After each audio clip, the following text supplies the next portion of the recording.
প্রশ্ন, আমাদের দেশের অনেক লোক বিদেশে কর্মরত আছে, তাদের মা বাবাকে ওই সমস্ত দেশে নিয়ে ভাতা গ্রহণ করছে।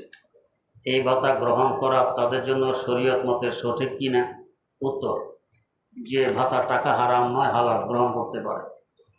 প্রশ্ন, আমার স্ত্রীকে মনে মনে শুধু তালাক দেওয়ার ওসওয়াসা আসে, এখন আমি কি করব? উত্তর, আপনি এই নিয়ে চিন্তা করবেন না, এই মশালা কাউকে জিজ্ঞাসা করবেন না, না মৌখিক না লিখিত। এভাবে কিছুদিন চললে দেখবেন যে ওসওয়াসা আর আসবে না। আর যত ভাববেন, চিন্তা করবেন, মশলা জিজ্ঞেস করবেন, যাকে পান তাকে বলবেন, এটা বাড়তে থাকবেন। আল্লাহ হেফাজত করুন। প্রশ্ন, মনে মনে স্ত্রীকে তালাক দিলে তালাক হয় কিনা? জি না, তালাক হয় না। প্রশ্ন, আমার ছেলের নাম মোহাম্মদ নাইম হোসেন মোল্লা, সে হেফজে পড়ে, তার উপর খারাপ নজর আছে, আমার ছেলে যেন ভালো মতো লেখাপড়া করতে পারে, দোয়া করবেন। আল্লাহ তাকে আলেমে হক্কানি রব্বানি বানায় দেন। প্রশ্ন, সূরা জুমার মধ্যে বলা হয়েছে যে নামাজ শেষে তোমরা দ্রুত মসজিদ থেকে বেরিয়ে জমিনে ছড়িয়ে পড়ো। আমার প্রশ্ন, এই মসজিদ থেকে দ্রুত বেরিয়ে পড়াটা কি শুধু জুমার নামাজের ক্ষেত্রে, নাকি অন্যান্য নামাজের ক্ষেত্রেও নামাজ শেষে মসজিদ থেকে দ্রুত বেরিয়ে পড়তে হবে? উত্তর, এটা শুধু জুমার নামাজের ক্ষেত্রে। অন্য নামাজের ক্ষেত্রে যত দেরি করা যায় ততই ফজিলত বেশি। আর জুমার ক্ষেত্রে ফরজ, সুন্নতে মুআক্কাদা, নফলগুলো পড়ে দ্রুত বেরিয়ে যাওয়ার হুকুম। প্রশ্ন, নফস এবং কলব কি দুই জিনিস নাকি একই জিনিস?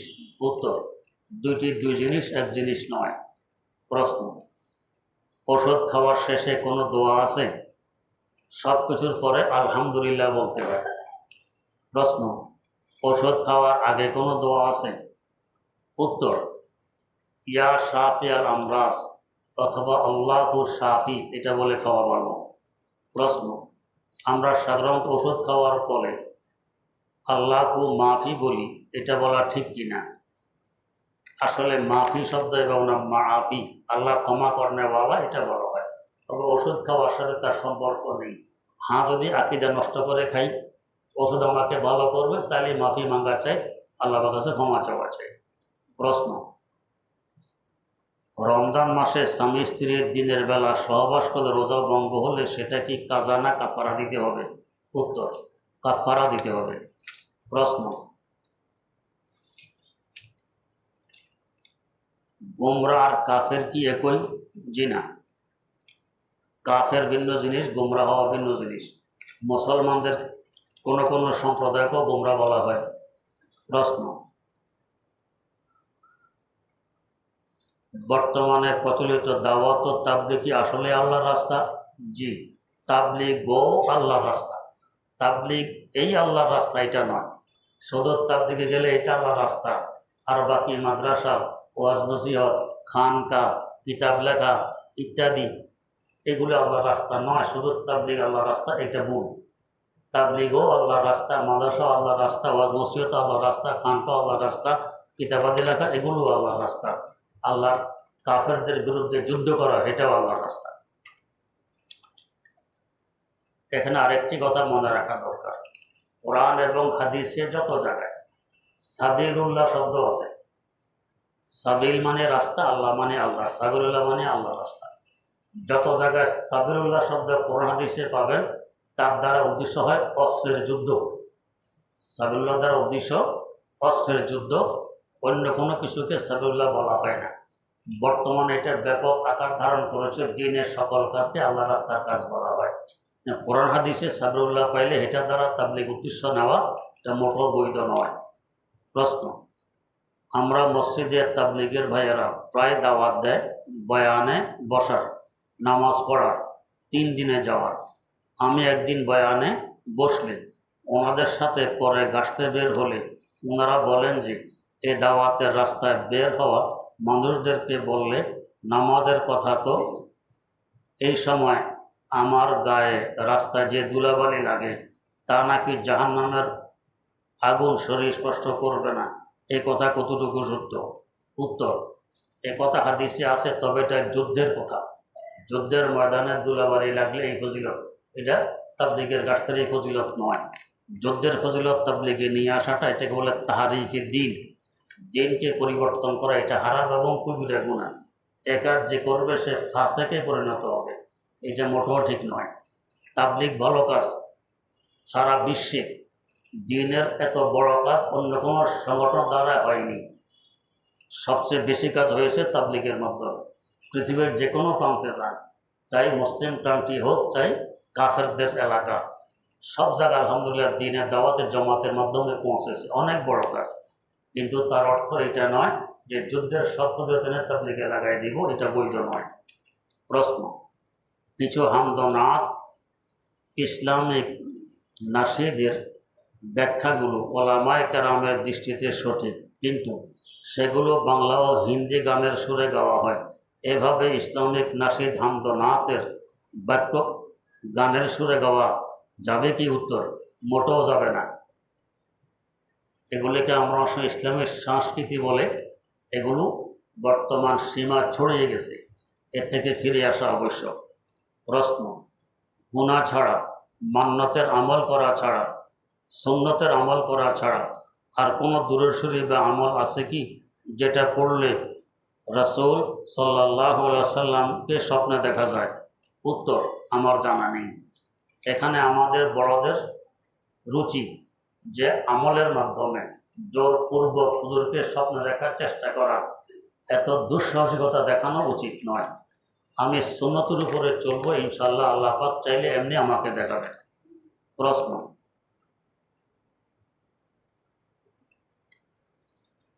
ভিন্ন জেলায় বিবাহ করা, বাবা মা মানতে চান না, এক্ষেত্রে করণীয় কি? উত্তর, বাবা মা যেখানে বিবাহ করাতে চান তাদের কথা অনুযায়ী বিবাহ করলে বরকত বেশি হবে। প্রশ্ন, আমার মা 14 বছরের হাফেজা মেয়ের তেলাওয়াতের সুমধুর কণ্ঠ শুনে তার কাছে আমার বিবাহ দিতে চায়, কিন্তু আমার কাছে মেয়ের চেহারা ভালো লাগে না, মেয়ের গায়ের রং শ্যামলা। এক্ষেত্রে আমার জন্য তাকে বিয়ে করা কেমন হবে? উত্তর, যদি মন সেদিকে মায়ের না হয় তো না করা চাই, পরবর্তীতে শান্তি হবে না। প্রশ্ন,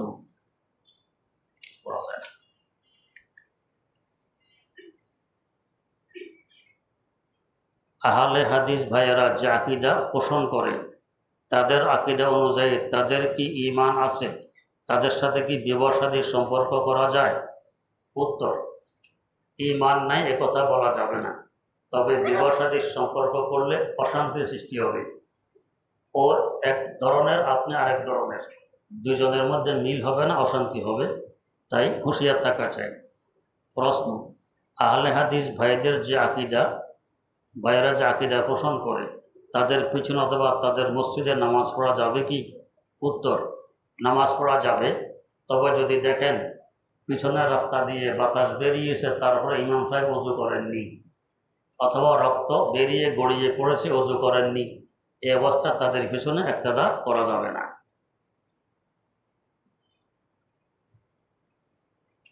প্রশ্ন, আমি যে বাসায় থাকি সে বাসায় টয়লেট হাই কমোড রয়েছে, সেই কমোডে প্রস্রাব পায়খানা করার হুকুম কি? কয়জন বোধে পারবেন? কারো কোমর ব্যথা, হাঁটুতে ব্যথা, বা কারো পেট অতিরিক্ত বড়, লো কমোডে বসা সম্ভব না, তো বসতে পারবেন, তবে সতর্ক থাকা চাই যাতে পানির ছিটা গায়ে না লাগে, যদি লেগে যায় 2 মুছে পরিষ্কার করে পাক করতে হবে। প্রশ্ন, বাবরে চুল ব্যতীত কি মাথার চুল বড় রাখা যাবে? বড় রাখার 3টাই তরিকা, যে তরিকাগুলো বাবরে চুল রাখার, আর সারা মাথার চুল সমান থাকলে গুনাহ হবে না। আবার এমনভাবে রাখা যে মেয়ে লোকের মতো দেখায়, এটা বৈধ নয়, গুনাহ হবে। প্রশ্ন, প্রতি নামাজের পর কি জীবনের কি কাজা নামাজ আদায় করা যাবে? উত্তর, যে কাজা নামাজ আদায় করা যাবে, তবে আসরের নামাজের পর সূর্য যদি লাল হয়ে যায় এখন কাজা নামাজ না পড়া চাই। প্রশ্ন, 16 বছর বয়সের একটি মেয়ে কোরআন শরীফ হাতে নিয়ে কোরআনের উপর হাত রেখে মিথ্যা কথা বলেছে, মেয়েটা জানে সে ভুল কাজ করেছে, তারপরও সে কোরআন ছুঁয়ে বলেছে যে সে এই কাজটি করেনি, কিন্তু পরে তা প্রমাণ হয়েছে এই কাজটা করেছে। কোরআন শরীফের উপর হাত রেখে মেয়েটা যে মিথ্যা কথা বলেছে, এখন মেয়েটার করণীয় কি? উত্তর, আল্লাহ পাকের কাছে তওবা করা, এর কোনো কাফারা আসবে না, কাফারা দিতে হবে না, শুধু তওবা করবে। প্রশ্ন, কোরআন শরীফের হাত রেখে মিথ্যা কথা বলার কাফারা কি হবে?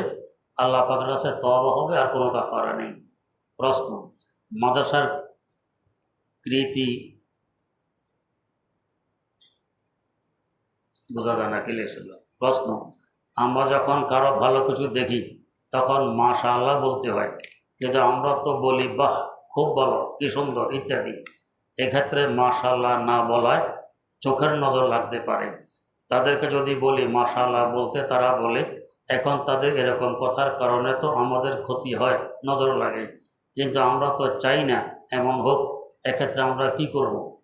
চাই না এমন হোক, তারপরও মাশাআল্লাহ বলব। প্রশ্ন, আমার বাবা একজন কাঁচামাল ব্যবসায়ী। তার কাজের সময় রাত 2টা থেকে সকাল 2টা পর্যন্ত। সে ঘুমায় দুপুর 2টা থেকে রাত 10টা পর্যন্ত। সে তো আমাদের ভালো রাখার জন্য কাজ করে। সে নামাজের প্রতি তেমন আগ্রহী নয়। নামাজ পড়ার সময় তার ঘুমের সময় থাকে। এক্ষেত্রে করণীয় কি? উত্তর, এক্ষেত্রে করণীয় উঠে নামাজগুলো পড়তে হবে। ফরজ ত্যাগ করা যাবে না। নামাজ ছেড়ে দিলে আয় রোজারে বরকত হয় না, অশান্তি বয়ে আসে, আরও অনটন বাড়ে। আল্লাহ পাক সহি বোঝার তৌফিক দেন। প্রশ্ন, নামাজে আমরা কিভাবে সূরা পড়ব? সুর দিয়ে যেভাবে তেলাওয়াত করি নাকি সুর ছাড়া? দুইটাই আপনার জন্য বৈধ আছে। প্রশ্ন, নামাজের মধ্যে রাসূলুল্লাহ সাল্লাল্লাহু আলাইহি ওয়াসাল্লামের নাম শুনলে কি করব? কিছুই করবেন না, চুপ থাকবেন। প্রশ্ন, ক্যাবলামুখী হয়ে সহবাস করা কি হারাম? হারাম নয়, অনুত্তম। প্রশ্ন, উলঙ্গ হয়ে গোসল করা যাবে কি না? যদি গোসলখানা নিরাপদে থাকে, পর্দার ভিতরে থাকে, অন্য কেউ দেখার সম্ভাবনা নেই, তো করা যাবে। প্রশ্ন, প্যান্টের কোথাও পেশাবের ছিটা লাগলে এবং ছিটা কোথায় লেগেছে বোঝা না গেলে সে প্যান্টি দিয়ে কিভাবে নামাজ পড়ব যদি প্যান্টি বদলানোর সুযোগ না থাকে? উত্তর, আপনি হাম্মামে গিয়ে যে কোনো এক জায়গায় একটু ধুয়ে নেবেন, এরপর নামাজ পড়ে নামাজ হয়ে যাবে। প্রশ্ন, ভিতরে নামাজ কাজা হলে কিভাবে আদায় করব? আদা যেভাবে করি কাজাও সেভাবেই করব, কোনো ব্যবধান নেই। প্রশ্ন, সিজদায় সুবহানা রাব্বিয়াল আজিম বললে সেজদা সাহু দিতে হবে কি? উত্তর, জিনা দিতে হবে না। প্রশ্ন, আমি ফজরের নামাজের কাজা করতে বোঝা যায়।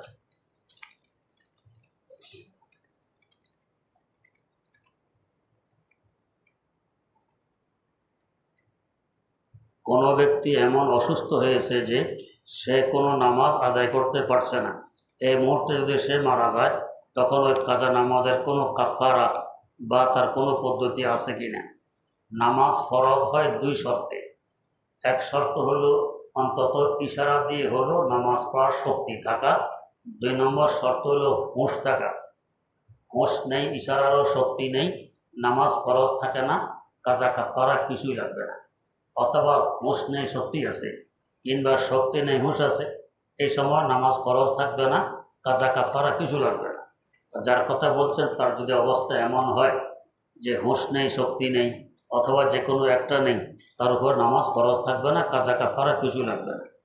প্রশ্ন, কবরে মাটি দেওয়ার সময় যে দোয়া পড়া হয় মিনহা খলাকনাকুম, অনেকে দোয়াটিকে নাজায়েজ বলে, কথাটি কতটুকু সঠিক?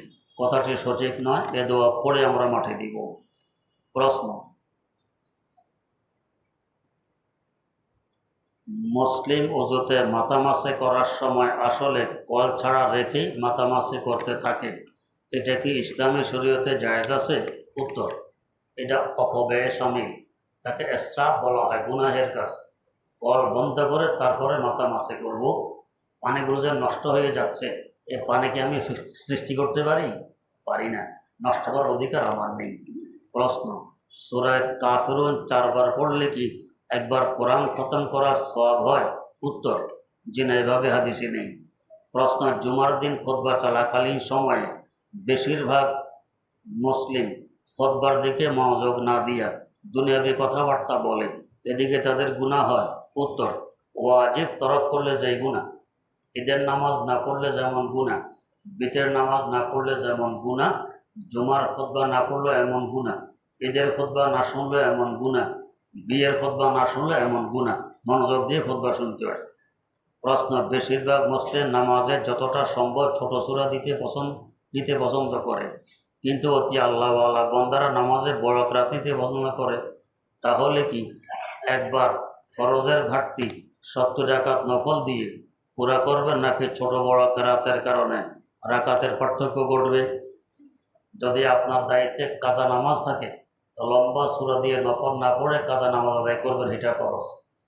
আর জামাতে নামাজ পড়ে যদি ইমাম সাহেব হন তো তাহলে সুন্নত তরিকা মোতাবেক ছোট সূরা পড়াই নিয়ম, লম্বা কেরাত না পড়া চাই।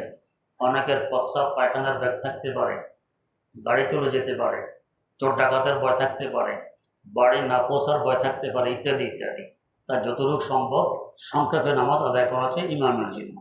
প্রশ্ন, সূরা ইয়াসিন একবার তেলাওয়াত করলে 10 বার কোরআন শরীফ খতম করার সমান সওয়াব হয়, এটাকে সহিহ হাদিস নাকি মিথ্যা?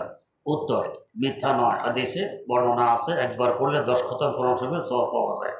প্রশ্ন, তালিমে বসলে 1000 রাকাত নফল নামাজের সওয়াব হয়, এটা কি সহিহ হাদিস? আমার জানা নেই। প্রশ্ন, আমাদের বাড়িতে সবাই 5 ওয়াক্ত নামাজ পড়লেও কেউ কোরআন তেলাওয়াত করে না, এমত অবস্থা আমি কি করতে পারি? আপনি তেলাওয়াত করবেন, আপনার দেখা দেখি ইনশাল্লাহ অন্যরাও করবেন। প্রশ্ন, যে ব্যক্তি সকাল বিকাল 3 তসবিহ আদায় করে আল্লাহ তাকে আল্লাহর ওলি না বানায় দুনিয়া থেকে নেবেন না, এটা কি সহিহ হাদিস? ভাই আমার জানা নেই। প্রশ্ন, এমন অসুস্থ হাঁস মুরগি কবুতর যেগুলো অসুস্থতার কারণে মাটিতে প্রায় মাথা রেখে দিয়েছে, অসুস্থ, হালাল পানি জবাই করলে এই সমস্ত হালাল পানি খাওয়া বৈধ কিনা? যে জবাই করলে এগুলো খাওয়া বৈধ। প্রশ্ন, কেনায়া তালাকের নিয়ত গ্রহণযোগ্য কিনা? নিয়ত না থাকলে তো কেনায়া তালাকে হয় না, নিয়ত তো গ্রহণযোগ্য, এই জন্য তো কেনায়া তালাকও তালাক হয়। আলহামদুলিল্লাহ রাব্বিল আলামিন, ওয়াসসালাতু ওয়াসসালামু আলা সাইয়্যিদিনা মুহাম্মাদিন ওয়া আলা আলিহি ওয়া আসহাবিহি আজমাইন। রব্বানা আতিনা ফিদ দুনিয়া হাসানাতান ওয়া ফিল আখিরাতি হাসানা ওয়া কিনা আযাবান নার। রব্বানা যালামনা আনফুসানা ওয়া ইল্লাম তাগফির লানা ওয়া তারহামনা লানাকুনান্না মিনাল খাসিরিন। রব্বানা হাব লানা মিন আজওয়াজিনা ওয়া যুররিয়াতিনা কুররাতা আ'য়ুন ওয়াজআলনা লিল মুত্তাকিনা ইমামা।